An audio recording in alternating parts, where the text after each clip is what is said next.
Muy bien, vamos a abrir nuestras Biblias entonces en Apocalipsis capítulo 2, por favor.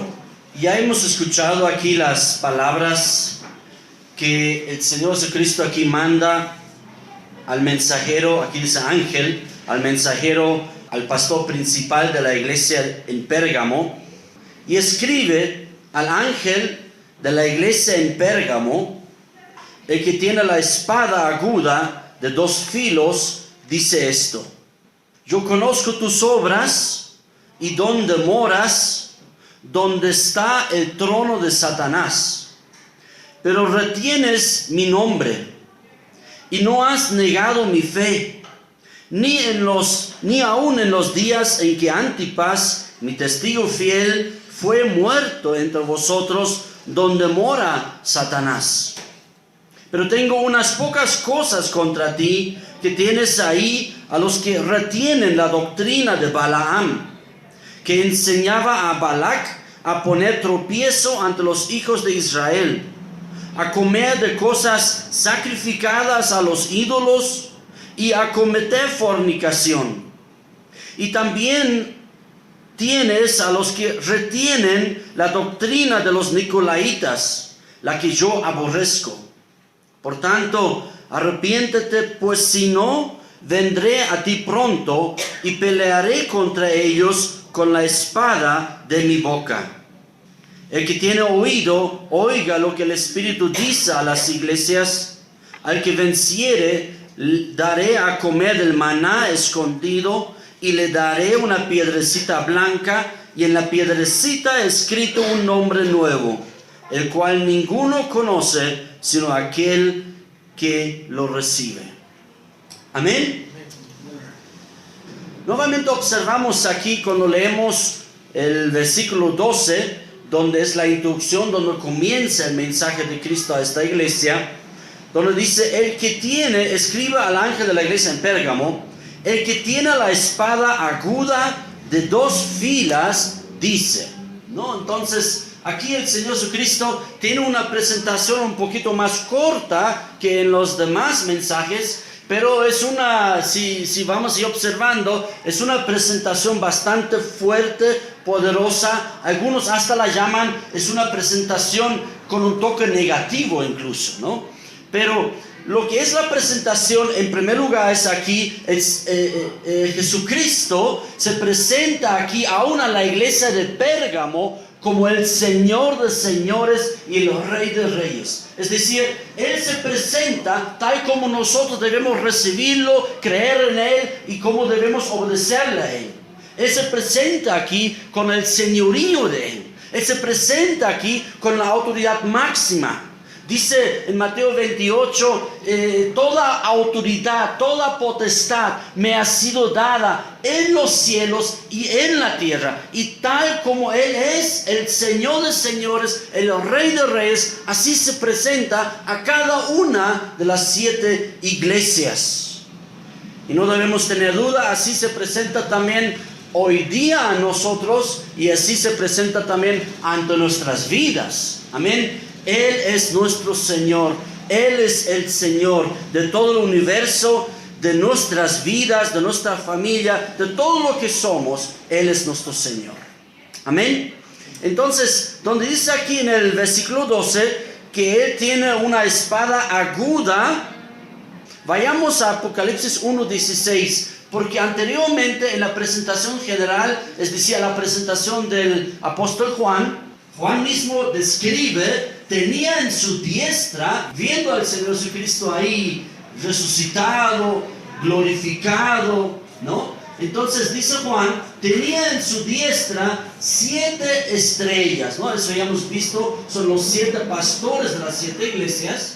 Luego dice, de su boca salía una espada aguda de 2 filos. Y su rostro era como el sol cuando resplandece en su fuerza, ¿no? Entonces, luego sigue explicando muchas cosas, pero aquí aparece ya, en la primera presentación, aparece ya que Él que de su boca salía una espada aguda de 2 filos, ¿no? Entonces nos damos cuenta que es la palabra de Dios lo que se refiere a la espada, ¿no? El apóstol Pablo se refiere a algo similar, no exactamente a una espada, aunque diga creo que espada del Espíritu, pero exactamente Pablo no dice espada del Espíritu, sino dice un cuchillo del Espíritu, ¿no? Entonces, y donde dice también en Hebreos, ¿no? Donde habla también de la palabra de Dios como la espada, no es exactamente, el escritor a los hebreos no utiliza exactamente la palabra espada, sino cuchillo también que corta, ¿no es cierto?, que discierne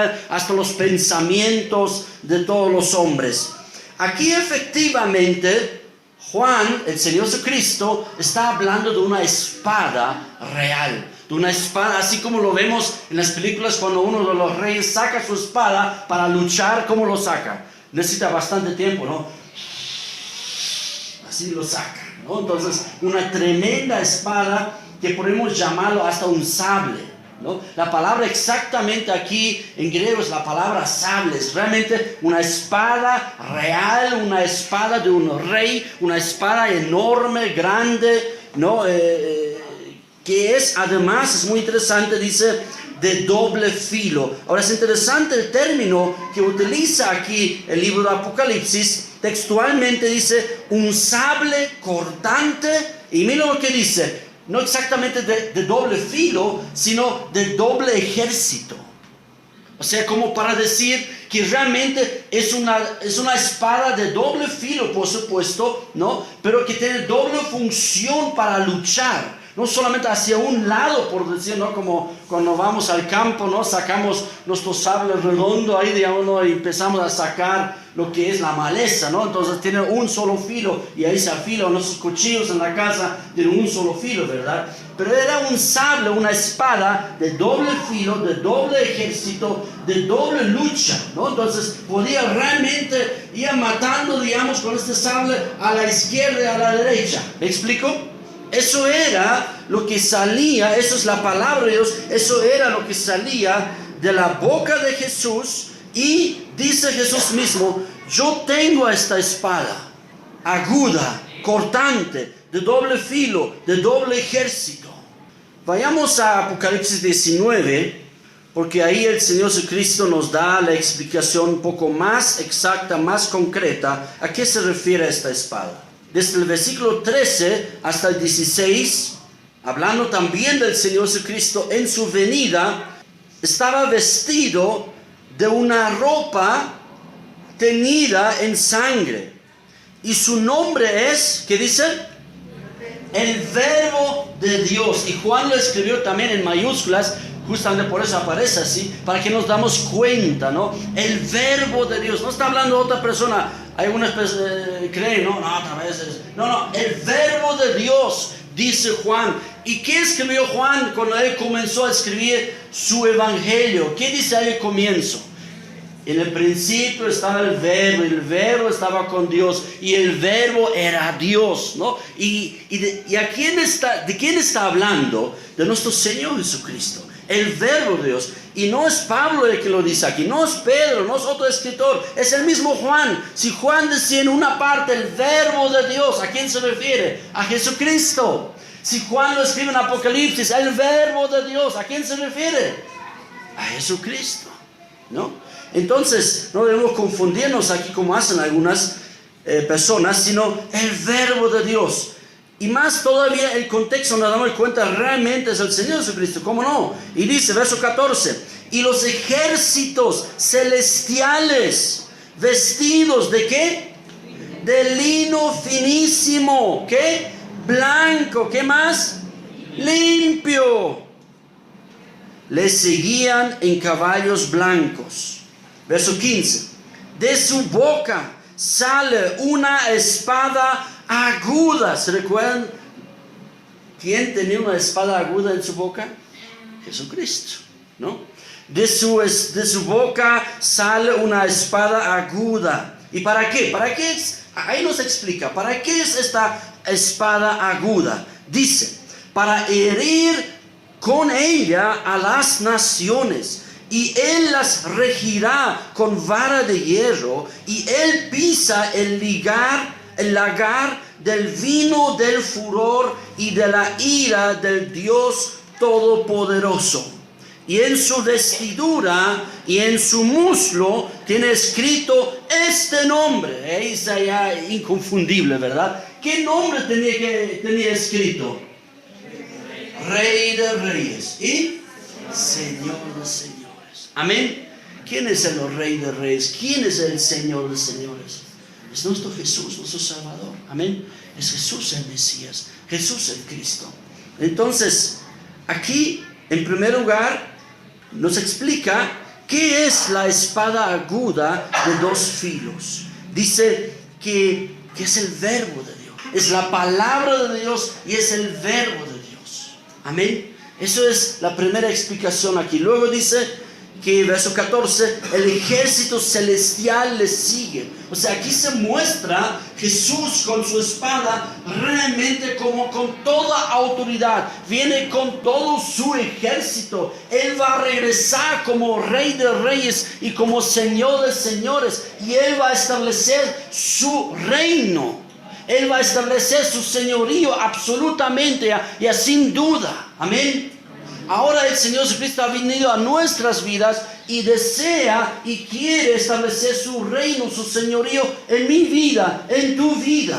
Pero un día Él va a volver. Amén. Un día Él va a volver. ¿Y cómo va a volver? Como Señor de señores y como Rey de reyes. Amén. Así va a volver el Señor. ¿Y para qué va a volver de esta manera? Porque el ejército celestial le va a seguir. Que de su boca sale una espada aguda. ¿Y para qué es esta espada aguda? Donde Él se presenta ante la ciudad y ante la iglesia de Pérgamo con esa espada aguda, tiene un sentido. Y vamos a ir entendiendo esta mañana por qué Jesús justamente a esta iglesia se presenta con la espada aguda cortante de dos filos. Porque Él tiene esta espada, Él tiene esta autoridad para reinar sobre todas las naciones. Aquí dice, para herir incluso todas las naciones. Para gobernar sobre ellas, para regirlas con vara de hierro. Y además Él tiene la autoridad para ejercer el juicio. Él va a pisar, dice, el lagar del vino del furor, de la ira del Dios Todopoderoso. O sea, todas esas palabras, no sé si se dan cuenta, está hablando de un Jesús que tal vez a veces no lo tomamos muy en cuenta, de un Jesús, de un comandante, de un general, de un ejército, uno que está luchando, uno que va a guerrear. Y eso es justamente tal como nosotros también necesitamos conocer al Señor Jesucristo. Él ha muerto en la cruz por nosotros. Él ha derramado su sangre por nosotros. Él nos ama, por eso Él ha venido. Pero no nos olvidemos que Él mismo que murió en la cruz por ti, el mismo quien te ama, el mismo que quiere apoyarte, que quiere ayudarte en todos los asuntos de tu vida, es el mismo también que es el Rey de Reyes, el Señor de Señores, es el Señor Todopoderoso, es el Señor Sebaot, es el Señor de los ejércitos. Amén. No debemos olvidarnos también esa parte, esa característica de nuestro Señor Jesucristo. Él es el Rey de Reyes, Él gobierna, Él reina. Nosotros tal vez no podemos ir entendiendo muy bien nosotros aquí y por qué rige y por qué los trata tan mal a las naciones, por qué quiere herir a las naciones. Para eso necesitamos ir entendiendo. Lee el libro de Apocalipsis y vas a entender por qué va a herir y buscar destruir a las naciones. Para eso tienes que leer todo el libro de Apocalipsis para entender eso.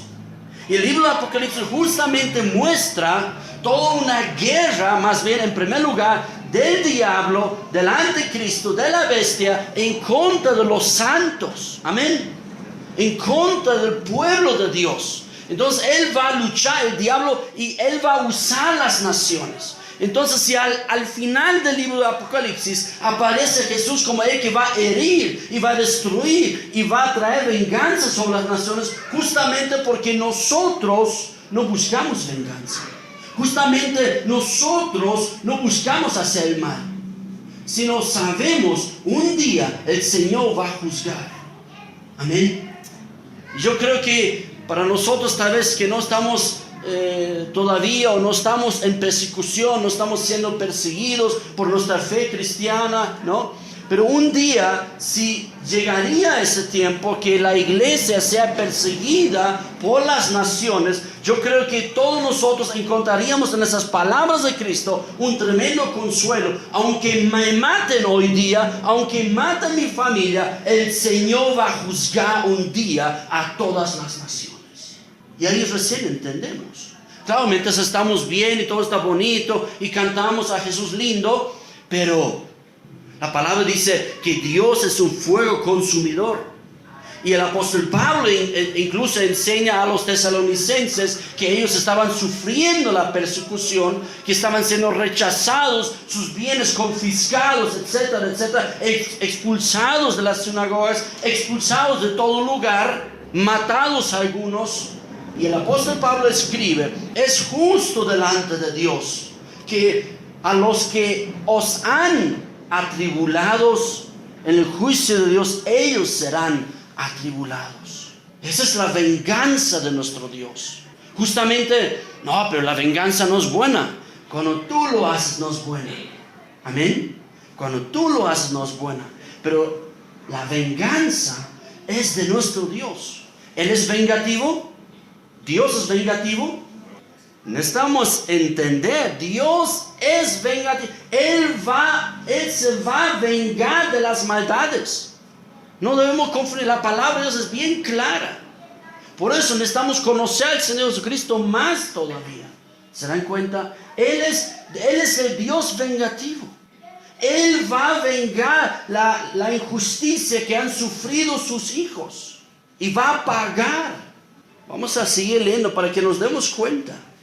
Y Él va a pisar el lagar del vino del furor. Dios tiene furor. Dios siente ira.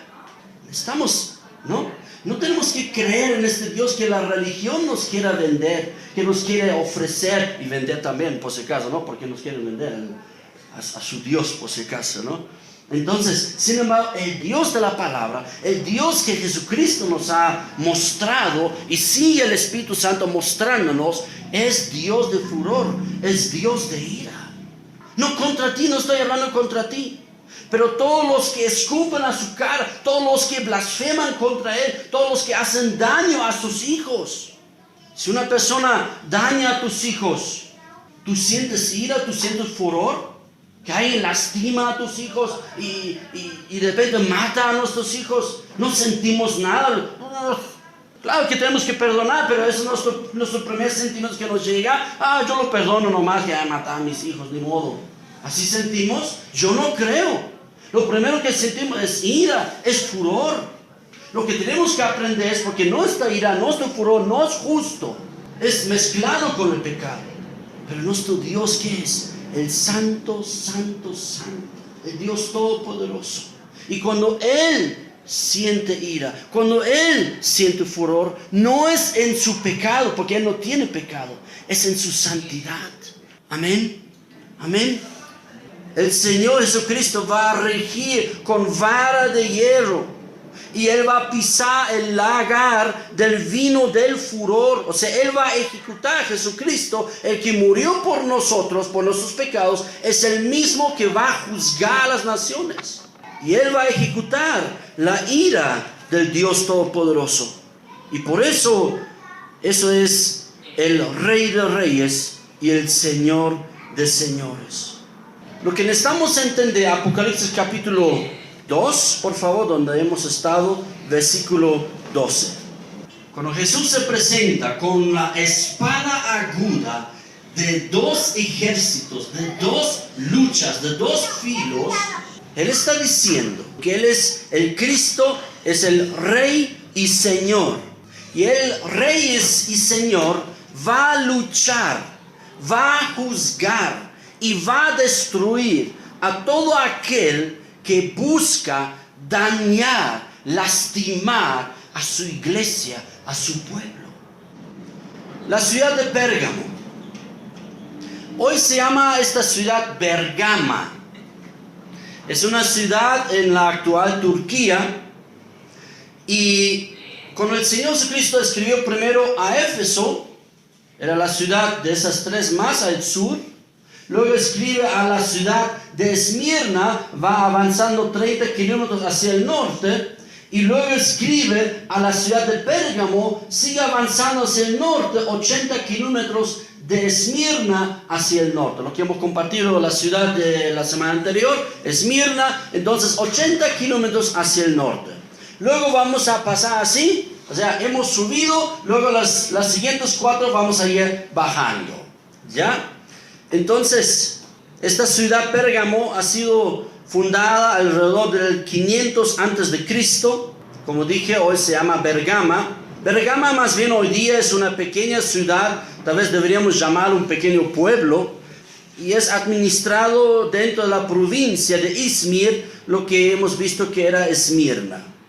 Por tanto, Bergama ya no tiene nada en común lo que era en su tiempo la ciudad capital de Asia.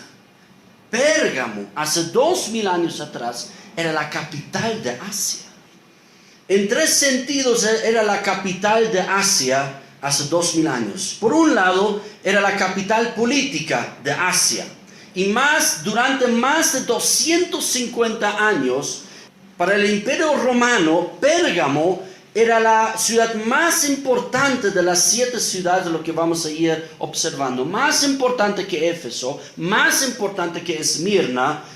Pérgamo era la capital de Asia durante el Imperio Pergamino, así se llama. Pérgamo era la capital de Asia bajo el imperio o el reinado de Seleucide, un general de Alejandro Magno. Y Pérgamo era la capital de Asia también bajo el imperio romano. Era tan importante la ciudad de Pérgamo que tenía su propia moneda incluso. Plinio, un escritor romano, él llamó a esta ciudad de Pérgamo la ciudad más grande de Asia. Entonces ahí nos damos cuenta que Pérgamo no era en esta época un pequeño pueblo, algo bueno, insignificante. Más bien Pérgamo era una de las ciudades más importantes de esta época, y Pérgamo era la ciudad más importante de Asia. Luego Pérgamo era la capital cultural en esta época, y en especial en Asia, en toda Asia. Pérgamo tenía un teatro enorme, grande, donde podían entrar 10,000 espectadores. ¿Cuántos entran aquí en nuestros estadios? 35,000, pero así redondo, o sea, en todo. Imagínate la mitad de eso, entrarían 17,000, ¿no? Así más o menos, de este tamaño, de esta magnitud, era el teatro de Pérgamo, ¿no? Entonces, por eso era la capital cultural de Asia. Por otro lado, tenía una biblioteca, Pérgamo, tenía una biblioteca con más de 200,000 tomos, 200,000 libros. ¿Saben ustedes cuántos libros tiene la biblioteca más importante en La Paz, que es de la UMSA, creo, ¿no? ¿Cuántos libros, cuántos tomos tiene la UMSA? 300,000 tomos, más o menos. Pero estamos en el siglo XXI. ¿No? Pérgamo hace 2000 años ya tenía 200,000 tomos. De hecho, era la segunda Pérgamo tenía la segunda biblioteca más importante de todo el mundo en esta época. La más importante era la biblioteca de Alejandría. Pérgamo era la segunda. Entonces, en muchos aspectos era una ciudad enorme, una ciudad importante. En esta ciudad de Pérgamo, de alguna manera, por eso se llama Pérgamo, o más bien el material se ha llamado pergamino, ¿no? ¿Qué es pergamino? Pergamino es donde fueron escritos diferentes documentos, el mismo Nuevo Testamento, ¿no? La Biblia ha sido escrito sobre pergaminos. ¿Y qué es pergamino? Es piel de animal. ¿no? Así bien aplanado, cortado, etcétera, que podían enrollarlo, por eso eran rollos, no eran como libros como hoy día de papel, ¿no? Sino eran rollos, entonces eran pieles de animales sobre los cuales escribían los griegos, los hebreos, etcétera, etcétera. Y eso justamente se llamó pergamino, esta piel donde se podía escribir, por la ciudad de Pérgamo, por ahí se ha inventado, ¿no? Entonces ahí nos damos cuenta, ¿no? También en esta parte cultural muy importante. Tenía la fábrica más importante, de hecho, de pergamino. Y por otro lado, Pérgamo tenía las ansias, siempre su afán era llegar a ser la segunda Atenas en su época. De hecho, algunos la llaman el espejo de Atenas. Pérgamo era el espejo de Atenas. Entonces ahí nos damos cuenta porque de repente dice trono de Satanás y todas esas cosas. Ahora vamos, capital religiosa también de Asia. Y ahí vamos, y ahí realmente es impresionante, ¿no? Si el apóstol Pablo entró a Atenas, ¿cuál era su primer sentimiento? ¿Se recuerdan? Hechos 17. Entonces, Hechos 17, verso 16. Hechos 17, verso 16. Dice lo siguiente. Mientras Pablo los esperaba, ¿dónde? En Atenas. Su espíritu se enardecía, o sea, se molestó, se enojó. ¿Por qué? Viendo la ciudad, ¿a qué? Entregada a la idolatría. O sea, si algo podía sentir, observar en la ciudad de Atenas, era idolatría. Entregada a la idolatría. Ahora, veamos el espejo de Atenas, es decir, Pérgamo. Claro, si Pérgamo quería ese espejo y la segunda Atenas, ¿dónde iban a trabajar?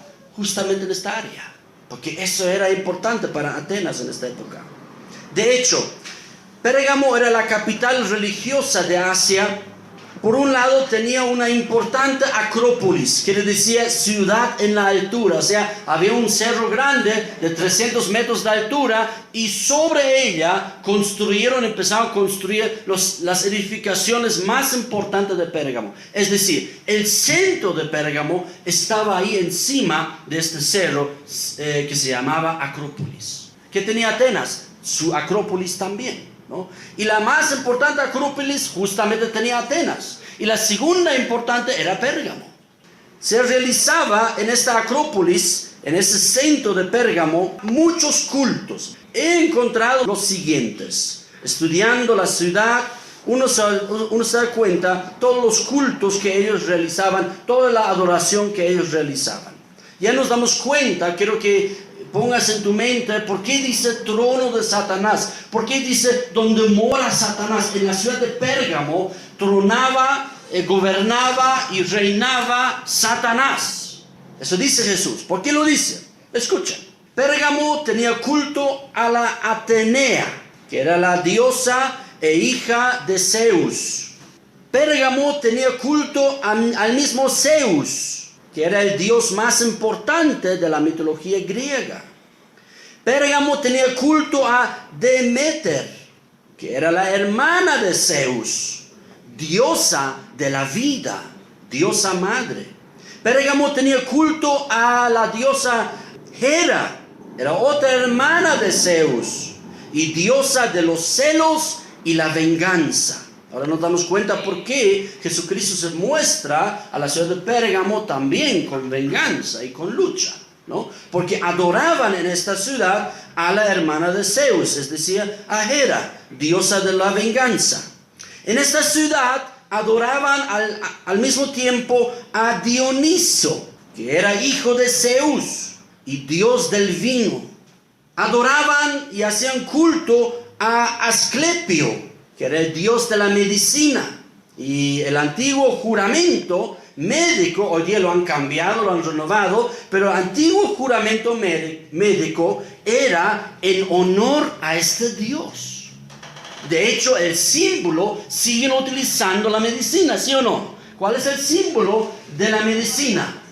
Un palo con dos serpientes enrollándose ahí, ¿verdad? Eso es el signo de Asclepio, del dios de la medicina, y tenía un lugar de culto muy importante, conocido en todo el mundo de esta época. Y adoraban a ese Dios en esta época. Tenía un culto a Isis. Y ahí realmente llama la atención, pero ¿por qué a Isis? Eso llama la atención. Isis es la antigua diosa egipcia y era considerada la gran diosa madre y la reina de los dioses. Imagínate, adoraban al rey de los dioses Zeus y adoraban a la reina de los dioses Isis en Pérgamo. Ya nos damos cuenta por qué ahí mora Satanás, ¿sí? Ya nos damos cuenta por qué ahí estaba el trono de Satanás, ¿no? Luego tenían cultos y adoración al emperador César Augusto, el nieto de Julio César por adopción. Tenían adoración y culto, realmente culto, oye, a veces nosotros no lo podemos entender, ¿no? Realmente culto y adoración a estos hombres, también aparte del emperador César Augusto, tenían culto y adoración al emperador César Trajano y además tenían culto también y adoración al emperador Lucio Septimio Severo. Entonces, todo eso es la aglomeración del culto y de la religiosidad y de la idolatría, llamaríamos nosotros, ¿verdad?, en la ciudad de Pérgamo. Y ahora nos damos cuenta por qué Jesús lo llama a esta ciudad donde mora, donde vive Satanás, donde está su trono. Amén. De hecho, con el altar de Pérgamo, ellos celebraban este altar de Pérgamo, era el altar en honor al dios Zeus. Ahí celebraban todo el tiempo las victorias pasadas, celebraban todo el tiempo y daban honra y adoración al gran dios Zeus, que los romanos luego llamaron Júpiter. De hecho, los pergamenses se creían fuertes, se creían victoriosos, que nadie los podía espantar, ¿no? Ellos podían ser victoriosos sobre todos sus enemigos y nada ni nadie podía hacerlos temblar ni infundir miedo. O sea, una autoconfianza absoluta tenían los pergamenses. Justamente porque era una capital en todo sentido, porque tenían adoración a todos los dioses. Y ellos decían, mira, normalmente una ciudad adoraba, digamos, a un dios y ese dios tenía que protegerlo, ¿no? Ellos tenían toda la mitología griega y todos estaban adorando. Entonces ellos se sentían más que seguros, ¿sí? Más que confiados y victoriosos. El pueblo de Pérgamo era gente que confiaba mucho en su propia fuerza y en sus victorias. ¿Cómo reaccionó? Volvamos a Apocalipsis capítulo 2.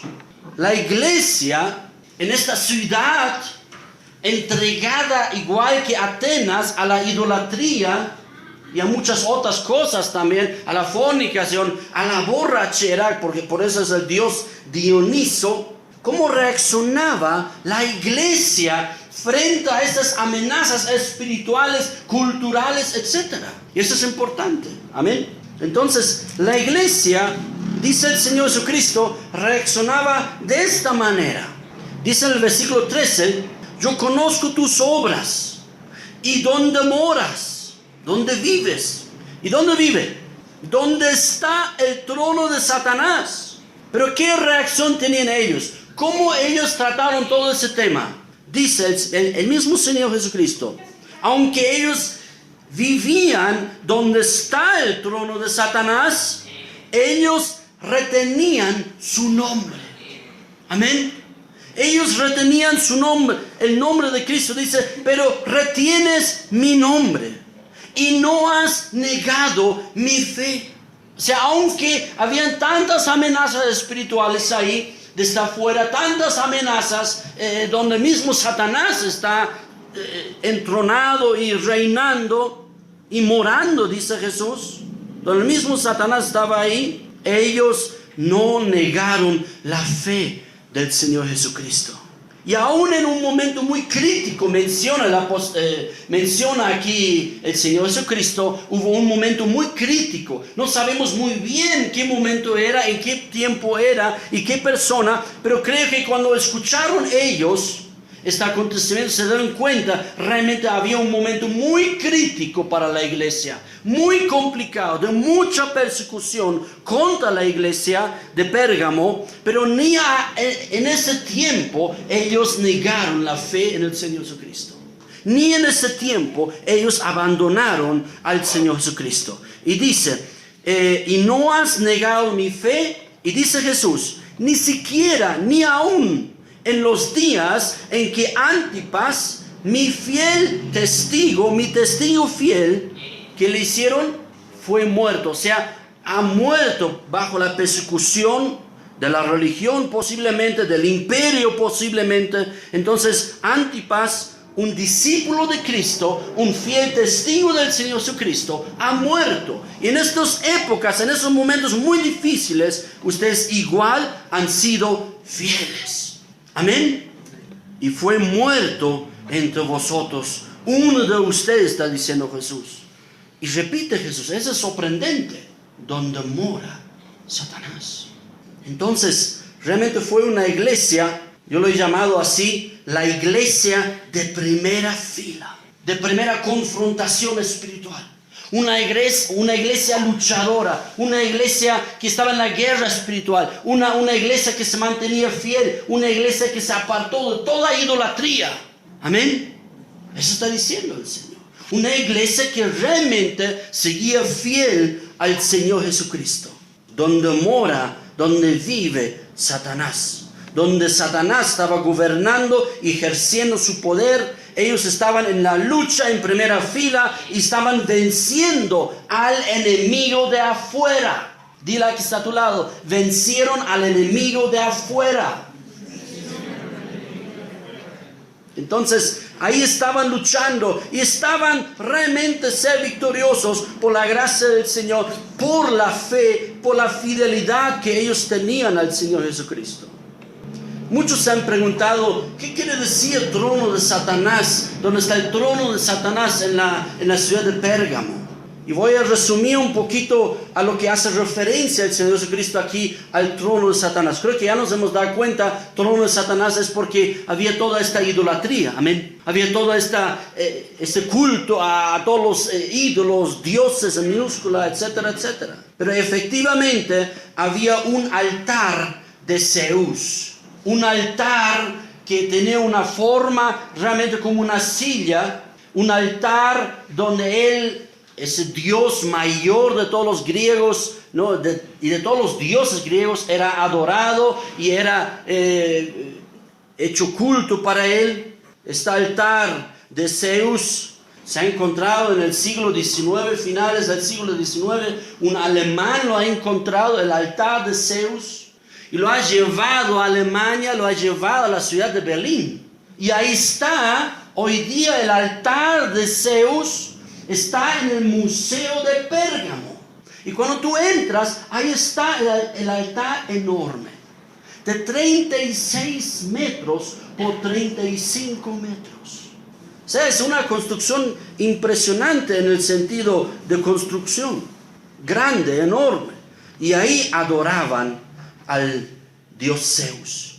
Y eso es el trono de Satanás. Pero por otro lado es toda la idolatría en conjunto en esta ciudad. Es todo el culto y adoración además al emperador. Es el culto a la Atenea, a la hija de Zeus. Es el culto a ese Dios sanador que se llama Asclepios. Las personas enfermas iban a la ciudad de Pérgamo, iban a ese altar de Asclepios y tenían serpientes. Y la persona tenía que echarse en el piso y venían las serpientes, generalmente 2 o más serpientes, dependiendo qué enfermo te sentías. Empezaban a caminar y a moverse sobre el cuerpo y se creía 2 cosas. Por un lado, que las serpientes iban a revelar qué enfermedad tenía la persona. Y por otro lado, esas serpientes tenían, por el poder del Dios sanador Asclepio, tenían el poder de sanación, de sanar a las personas. Y viajaban miles de personas enfermos a la ciudad de Pérgamo para ser sanados por el Dios Asclepios. Toda la Acrópolis, este cerro donde estaba todo construido, parecía un trono. Y más que todo, creo que el trono de Satanás en la ciudad y en la gente de Pérgamo significaba su autoconfianza y su poder y su confianza en sí mismo. Al final, eso es la parte sencilla de lo que es Satanás, de lo que es el trono de Satanás. Cuando uno confía en sí mismo, cuando uno tiene esta autoconfianza, cuando uno siente su propio poder, yo puedo lograr. Por eso yo no estoy de acuerdo para el cristiano que mira al espejo y tú puedes, y tú eres poderoso, y tú vas a poder, y tú eres lindo. No estoy de acuerdo con eso. Somos lindos, tú eres lindo, pero no porque te miras al espejo, sino por lo que Dios ha hecho en ti. No confiamos en nosotros mismos. La mayor falla del pueblo de Israel siempre ha sido más bien cuando tenían demasiada autoconfianza, cuando confiaban demasiado en sí mismo. Ahí más bien fallaron al Señor. Lo que tú y yo necesitamos aprender más bien es no confiar en nosotros mismos. La autoestima, discúlpame, yo digo tonteras. Yo no enseño a mis hijos autoestima. De que deben sentir estima, sí. De que pueden tener estima, que pueden quererse, sí. Pero no por sí mismos, sino por el Señor en ellos. Por el Señor en nosotros. Por la imagen que Dios nos ha puesto en nosotros. No es confianza en mí. Yo no quiero confiar en mí. Yo quiero confiar en Él. Yo quiero depender de Él. No sirve la autoconfianza, no sirve la autoestima. Lo que necesitamos es más bien abandonar lo que sentían los pergamenses y más bien entregarnos a Él. Por eso Jesús dice, no han negado mi fe. O sea, la fe en mí no han negado. Ellos creen en sí mismos, ellos creen en sus dioses, pero nosotros creemos en el nombre del Señor Jesucristo. Amén.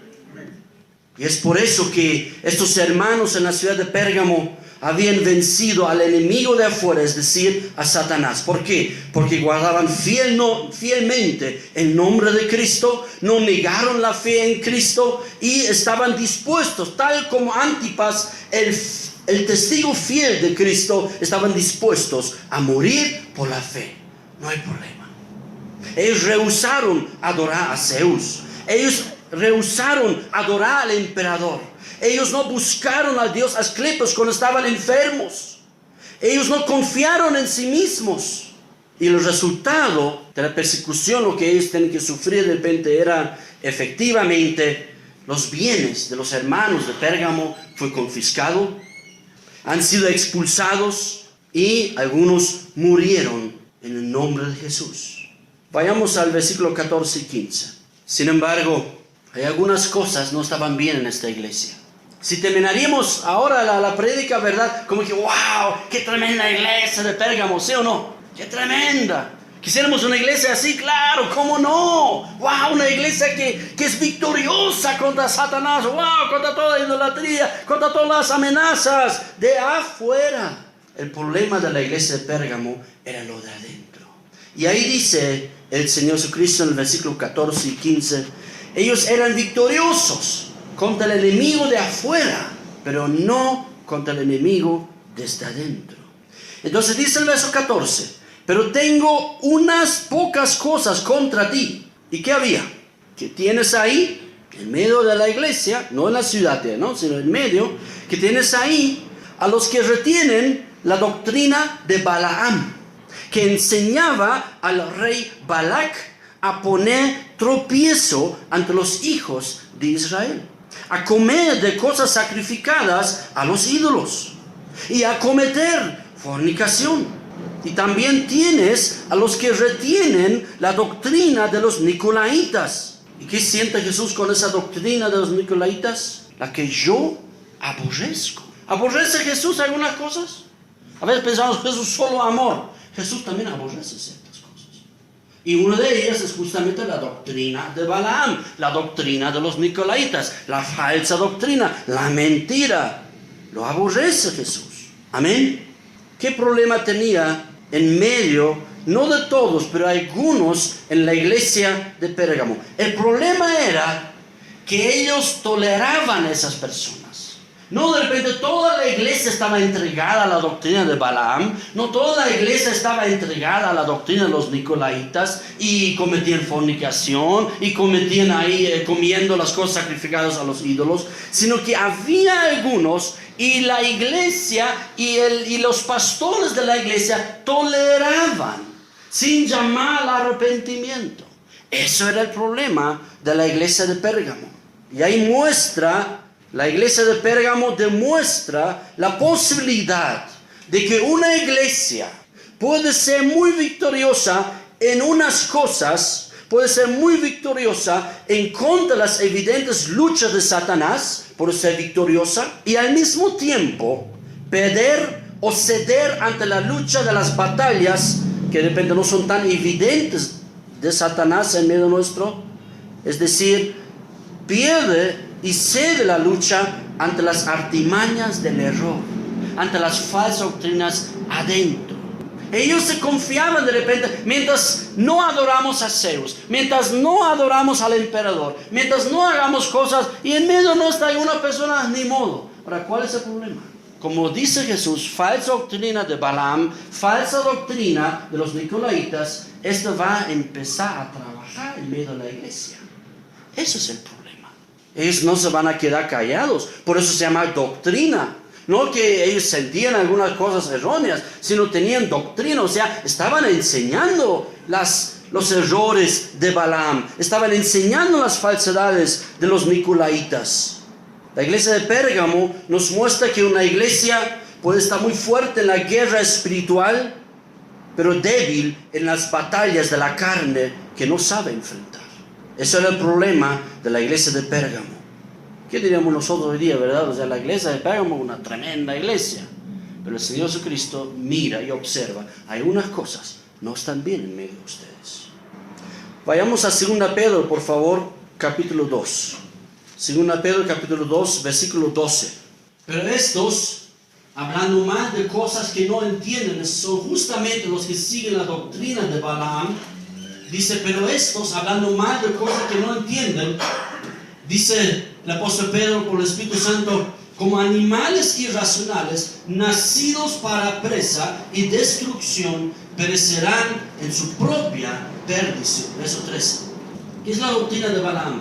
Recibiendo el galardón de su injusticia, ya que tiene por delicia el gozar de deleites, ¿cuántas veces? Cada día. Estos son inmundicias y manchas. Estaban dentro de la iglesia. El apóstol Pedro los llama, estos son inmundicias y manchas. Quienes aún mientras comen con vosotros, se recrean en sus errores. Están felices que están mintiendo. Verso 14. Es la doctrina de Balaam. Tienen los ojos llenos de adulterio. No se sacian de pecar. Seducen a las almas inconstantes. Tienen el corazón habituado a la codicia. ¿Te suena hoy día para la iglesia la codicia y enriquecerse y más dinero, etcétera? ¿Y cómo lo llama el Espíritu Santo? Y son hijos de maldición. Habían esta gente en la iglesia de Pérgamo. Verso 15. Han dejado el camino recto. ¿Cuál es el camino recto? El de Cristo. Es de la palabra de Cristo. Han dejado el camino recto. Estaban ahí dentro de la iglesia. No son de la iglesia, pero están ahí influenciando, adoctrinando el error y la mentira. Han dejado el camino recto. ¿Y hacia dónde se han ido? Se han extraviado siguiendo ¿cuál camino? El camino de Balaam, hijo de Beor, el profeta, el mal profeta, el falso profeta. ¿Y qué característica más que todo de todos sus pecados? ¿Qué característica tiene la doctrina de Balaam? El cual amó el premio de la maldad. Pero me va bien, o sea, con la maldad puedo avanzar mejor. Con esos errores y falsas doctrinas me va mejor. Y ahí la iglesia de hoy comete muchos errores. Verso 16. Y fue reprendido por su pecado, por su iniquidad. Fue reprendido. Nada menos por quién. ¿Qué dice Pedro? Pues una muda bestia de carga. O sea, burro, ¿no? burro, pues una muda bestia de carga, hablando con voz de hombre, refrenó la locura del profeta. Eso era Balaam. Esa es la doctrina de Balaam, lleno de codicia, lleno de inmundicia, lleno de pecado, lleno de idolatría, lleno de irracionalidad. Como decía el profeta Isaías, a lo malo llaman bueno. Esa es la doctrina de Balaam. Viven en injusticia, buscan gozar los deleites cada día. Eso se llama en la cultura griega hedonismo. Hedón, el dios del deleite, el hedonismo. ¿Cuántas veces hoy día también buscamos solamente deleites, cada día gozando los deleites? Esa es doctrina de Balaam, dice el apóstol Pedro y dice el Señor Jesucristo. Están llenos de adulterio, dice Pedro. No se sacian de pecar, quieren pecar más, y seducen a otros. La codicia para ellos es lo normal. La ansiedad hacia lo material, la ansiedad no se sacia. Y lo más importante, no conocen a Dios. Ellos no andan por el camino recto. Ellos aman la maldad y su premio de lo que piensan que van a recibir por parte de Satanás. Viven en la locura. Y justamente, vayamos a Números 25, por favor, para entender esa falsa doctrina a través de este falso profeta Balaam. Números 25, 1 y 2. ¿Qué enseñó? El Señor Jesucristo dijo, Balaam, el falso profeta Balaam, enseñó a Balac, el rey de Moab, de cómo el rey de Moab podía hacer caer en pecado al pueblo de Dios, al pueblo de Israel. Balaam les enseñó eso. ¿Y qué pasó con Israel?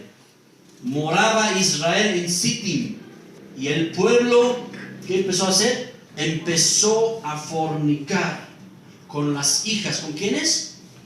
De Moab. Verso 2. Las cuales invitaban al pueblo. Luego, aparte de caer en pecado sexual, la fornicación, ellos cayeron a través de las hijas de Moab.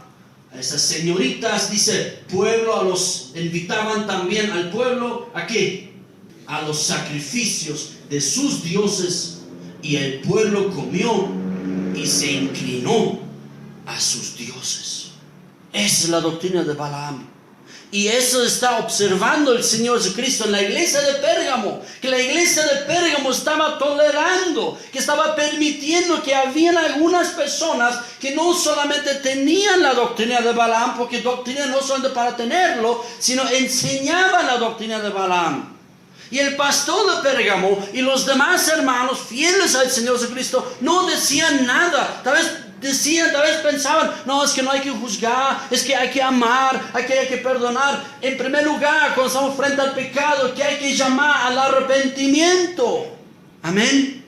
Y el Señor Jesucristo vio el peligro de esta doctrina de Balaam y de los Nicolaitas. Vio el peligro, porque eso va a empezar a comer, a carcomer ahí, en medio del pueblo, en medio de la iglesia, y va a traer falsedades. Según Corintios capítulo 6, ¿cuál es la doctrina de los Nicolaitas? Verso 14. El apóstol Pablo luchó aquí contra esa corriente diciendo a los corintios, a la iglesia, no os unáis en yugo desigual con los incrédulos. Porque qué compañerismo tiene la justicia con la injusticia, y qué comunión tiene la luz con las tinieblas, y qué concordia Cristo con Belial, otro nombre para Satanás. Qué concordia, qué acuerdo hay entre Cristo con Belial, o qué parte tiene el creyente con el incrédulo. La doctrina de los Nicolaitas justamente ahí iban. No importa lo que tú hagas, podemos vivir todo. Dios ya nos ha lavado, Jesús ya nos ha lavado, Jesús ya nos ha perdonado. No importa lo que tú vivas, somos ya santificados por el Señor. Tú puedes seguir viviendo nomás como si fueras, no eres un incrédulo, pero como si fueras un incrédulo. Tú puedes seguir viviendo así, tú puedes unirte a ellos, tú puedes hacerlo. ¿Y qué dice Pablo? ¿Qué acuerdo hay entre Cristo y Satanás? ¿Qué acuerdo hay entre la justicia con la injusticia? ¿Qué comunión hay entre la luz y las tinieblas?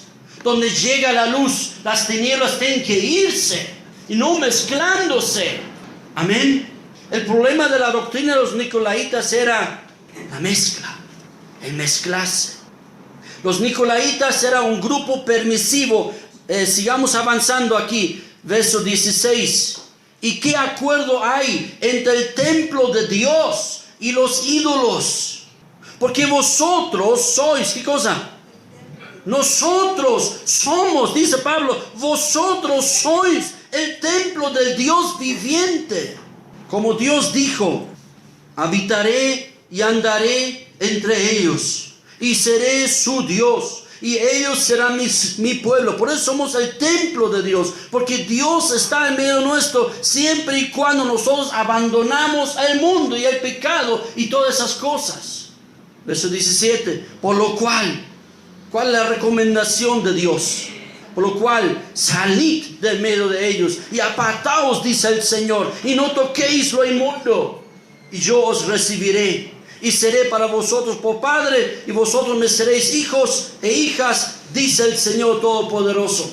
Verso 1, así que, verso 7:1, así que, amados, puesto que tenemos tales promesas, ¿cuáles? Que Él es nuestro Padre, nosotros sus hijos, y Él está en medio nuestro, nosotros somos el templo de Dios. Como tenemos estas tremendas promesas, ¿qué nos toca hacer? No como los de Balaam, no como los de Nicolaitas. Ceder al pecado, ceder a la carne. ¿Qué tenemos que hacer?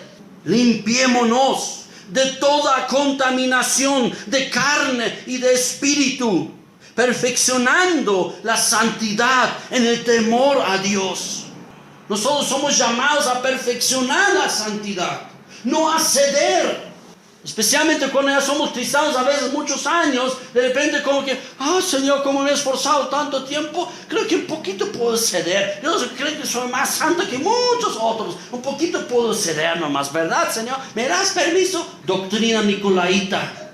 ¿Qué te va a responder Jesús? Más bien abandona eso, si no voy a venir con mi espada aguda y voy a luchar contra esas cosas dentro de ti. Amén. Esa era la gente, los nicolaitas, que enseñaban a los otros hermanos que no tienen nada de malo vivir como en el mundo. ¿Qué de malo tienen? Todos lo hacen. Cristo es nuestro abogado, podemos hacer lo que sea, no pasa nada, decían ellos. No pasa nada. Podemos vivir como mundanos, somos cristianos, ¿verdad? Podemos vivir como mundanos, podemos cometer adulterio, podemos realizar actos de idolatría, no pasa nada, decían los nicolaitas. ¿Cuántas veces sus pensamientos están hoy también reinando en la iglesia? Como que no importa, el Señor es grande, el Señor nos ama y nos perdona, un poquito cediendo. ¿Qué tiene? Ya vamos a ver qué tiene. Cristo, sin embargo, aborrece estas doctrinas de Balaam y de los nicolaitas. Esta mezcla tiene que haber sido bien establecido, que somos el pueblo santo de Dios Todopoderoso. El Señor Jesucristo nos ha lavado con su sangre y ha declarado que somos de Él y le pertenecemos, y a Él debemos adorar, a Él debemos servir y debemos perfeccionar nuestra santidad. Lo que Él nos ha puesto, lo que Él nos ha regalado, esta santidad debemos seguir trabajándola y no cansarnos. Amén. ¿Cuáles son las amenazas de repente en Bolivia? ¿Cuáles son las amenazas y tropiezos en Bolivia? Menciona algunos y nos van a sonar, y para que nos demos cuenta dónde están las amenazas, donde de repente cosas en nuestro país quiere invadir nuestra fe y quiere que cedemos nosotros, y buscan aún a veces algunos hermanos o supuestos hermanos como que no importa, como que podemos nomás, pero que tiene un poquito, y si te sientes mal, pues Dios te va a perdonar. Doctrina de Balaam, doctrina de nicolaitas. ¿Cuáles son las amenazas y tropiezos para Bolivia o para nosotros en Bolivia? Está ahí la Pachamama. Nos están empezando a invitar a adorar a la Pachamama, a tomar en cuenta. Ahí están los sacrificios, ahí están, ¿no? las quemaduras, etcétera, etcétera. Claro, en Bolivia tal vez no es la Atenea, en Bolivia tal vez no es el Dioniso, aunque tal vez se llama así también, ¿no? De repente también está reinando en Bolivia el alcoholismo, ¿verdad? En Bolivia tal vez no es tan evidente esas, pero tienen nuevos nombres, pero son las mismas cosas. ¿Qué es Inti, el dios sol? Es otra amenaza. El Equeco de la paz, y quieren invadir toda Bolivia. A través de las alacitas, ¿se recuerdan? No, pero ¿qué tiene ahí? Ay, cosas lindas para los hijitos podemos comprar. Doctrina de Balaam, doctrina de los Nicolaitas. El Dios de la abundancia. Si Dios te da, amén. Si el Señor Jesucristo te da, y si no te da, amén también. Y se ha glorificado su nombre. Pero no porque nos falta, vamos a ir al Equeco y a las alacitas más baratos.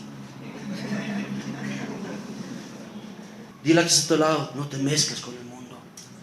No puedes mezclarte con el mundo. El carnaval, no solo en Oruro, en muchas partes, hasta en pueblos, es una fiesta, aún por la religión católica es declarada una fiesta pagana religiosa. Tiene paganismo y tiene religiosidad. Dos grandes males que afrentan, que están en contra del evangelio de los reinos. El paganismo y la religiosidad. A veces pensamos, no, pero si es religiosa es algo bueno. No tiene nada de bueno. De religiosa, ¿qué va a tener lo bueno? La gran Babilonia que va a ser destruida en el libro de Apocalipsis es una ciudad religiosa, sumamente entregada a la religión. Podemos festejar carnaval, podemos ahí. Yo he visto cuando he vivido en Oruro comparsas cristianas. Para el nombre de Jesús. ¿Cómo es eso? Que decía Dios, salid en medio de ellos. Amén. Salid en medio de ellos. El año nuevo Aymara, aun si fuera verdadero, ni siquiera deberíamos hacerlo, pero aún encima es pseudo año nuevo Aymara. Es mentira, ni siquiera es real, ni siquiera es cierto. No existe. O sea, doblemente pecaríamos, doblemente, porque por un lado seguía una mentira, que ni siquiera existe el año nuevo Aymara, menos el 21 de junio, y por otro lado, porque no podemos nosotros seguir a una cosa que no es del evangelio de los reinos, sino del andinismo, de la cosmovisión andina, de la religiosidad y paganismo. ¿Qué año nuevo Aymara? Dile que está a tu lado, doblemente mentira. Las veneraciones a las vírgenes y papas que hay aquí en Bolivia. La Virgen del Socavón en Oruro, aquí la Virgen de la Ocupidia, mientras piedra más grande, más bendición. ¿Qué te importa? Salid en medio de ella. El tío del Socavón, el que fuma ahí, echan alcohol ahí. Jesús del gran poder. Pastor, ya conoce bien a Bolivia. Jesús del gran poder. ¿Cuál es el problema de este? Pero es Jesús. No, hay el gran poder. Está bien. Religioso, paganismo, mentira, mitos, pseudo Jesús. Un Jesús que no es nuestro Señor Jesucristo. Jesús del gran poder. ¿De qué Jesús? De un Jesús satánico está hablando. ¿Cuál es el problema? Que llevan un lienzo de una imagen de un supuesto Jesús, una pintura, y dicen y que tiene poder milagroso. Y cuando hacemos nuestras marchas para el Jesús de gran poder, Él nos va a sanar, esta imagen nos va a sanar. Dile que estos lados son puras onceras. ¿Con qué cosa me tenía que encontrar cuando yo empecé a cumplir por primera vez mi cumpleaños aquí en Bolivia? Con el Día de los Muertos. Yo nací el 2 de noviembre, ¿no? Con eso me tenía que encontrar, con el Día de los Muertos. O sea, cada día una cosa, otra cosa, otra cosa. Todo eso son amenazas para el pueblo de Cristo. Son amenazas para la iglesia real y verdadera del Señor Jesucristo. Veneración a los muertos en el Día de los Muertos. Pero también hay nuevas amenazas que están llegando del mundo, del planeta Tierra. Están empezando a llegar también a Bolivia. La fe Bahá'í, que habla de Jesús. Supuestamente. El budismo está llegando a Bolivia. Los Hare Krishnas están llegando a Bolivia. Religiones y curaciones chinas están llegando a Bolivia. Brujería está llegando a Bolivia. El Islam está llegando a Bolivia. Verso 15, Apocalipsis capítulo 2. ¿Qué es lo único que se puede hacer? lo único que se puede hacer cuando estamos frente a tantas maldades y tantas falsedades. ¿Qué es lo único que se puede hacer? Verso 16, mejor dicho. Verso 15 al final. ¿Qué hace Jesús? ¿Qué siente Jesús? Escuchando todas esas cosas de Pérgamo, lo que hemos compartido, también escuchando todas las cosas de Bolivia. ¿Qué hace Jesús? Las aborrezco. Dile a que está a tu lado. Jesús lo aborrece todo eso. Jesús lo aborrece todo eso. Amén. Verso 16. ¿Cuál es la única solución para ti y para mí? Y lo que tenemos que decir a las personas. ¿Cuál es la única solución? El Señor Jesucristo dice, por tanto. ¿Y qué tiene que hacer? Arrepiéntete. Arrepiéntete. ¿De qué tiene que arrepentirse la iglesia de Pérgamo? El problema era, como les dije, lo han cedido, lo han tolerado. No es que la misma iglesia de Pérgamo abrazó la doctrina de Balaam, abrazó la doctrina de los nicolaitas, pero lo han tolerado. Lo han permitido que se enseñan algunos en medio de ellos, en algún culto, en alguna enseñanza, en algún grupo en casa empezaron a enseñar estas cosas. Y Jesús llama a ser responsable con estas cosas y llama a toda la iglesia de Pérgamo, deben arrepentirse ustedes. Y de lo contrario, si no lo hace, ¿qué dice Jesús? Por tanto, arrepiéntete. Pues, si no lo haces, ¿qué dice? Vendré a ti pronto y pelearé contra ellos con la espada de mi boca. O sea, esta misma espada de juicio y de venganza lo va a aplicar el Señor Jesucristo contra esta misma iglesia. O sobre esta falsa iglesia, esta iglesia mundanizada. ¿Cuál es el resultado real, histórico? La verdad está, como les dije, la ciudad de Bergama no tiene nada que ver ya con la ciudad de Pérgamo en esta época. Y la iglesia, nada que ver con lo que hoy podría haber. Eso no existe ya. Parece que los pergamenses, hermanos pergamenses, no se arrepintieron. O por lo menos no de una magnitud como Jesús esperaba. Eso ya es interpretación ya mía, digamos, ¿no? Eso es lo que yo observo, sin embargo, ya no existe. Pérgamo ya no es nada hoy día. O alguien habla de Pérgamo. Lo único que yo conocía de Pérgamo era de un museo de Pérgamo en Berlín, que está ahí el altar, ¿no? Que lo han llevado ahí, etc. Ahora, la ciudad de Berlín tiene muchos problemas, hablando de la fe cristiana. Berlín es la ciudad considerada sin búsqueda de Dios, la ciudad en el mundo entero menos buscadora de Dios. Entonces, esas son cosas interesantes. Uno se pregunta a veces, cuando el imperio ruso se había llevado el altar de Pérgamo, tal vez uno hubiera dicho, mejor quédense. Si uno, no, quédense mejor. Pero ¿qué han hecho los alemanes luego? No, devuélvanos. Bueno, esas son las cosas de la historia. Pero lo importante es lo siguiente. Nuevamente el Señor Jesucristo dice, el que tiene oído, verso 17, oiga lo que el Espíritu dice a las iglesias. O sea, hoy día algo el Señor Jesucristo te está diciendo. Hoy día el Señor Jesucristo algo nos está diciendo. Y nos dice, al que venciere estas cosas, ¿no? ¿Qué dice Jesús? Le daré una piedrecita blanca y en la piedrecita... No, primero, ¿qué dice? Al que venciere daré a comer del maná. Estaba buscando, ¿dónde está el maná? ¿No? Daré a maná, no a maná. Daré a comer del maná, por eso está escondido, dice aquí, ¿no? Entonces yo también estaba buscando ahorita. Entonces daré a comer del maná escondido, ¿y qué más? Y también le daré una piedrecita blanca, y en la piedrecita escrito un nombre nuevo, el cual ninguno conoce, sino aquel que lo recibe. Al respecto del maná, no vamos a buscar todo, lo pueden leer en sus casas, Juan capítulo 6. El maná, el Señor Jesucristo dice, yo soy el pan. Cuando aquí el Señor Jesucristo dice, le daré el maná escondido.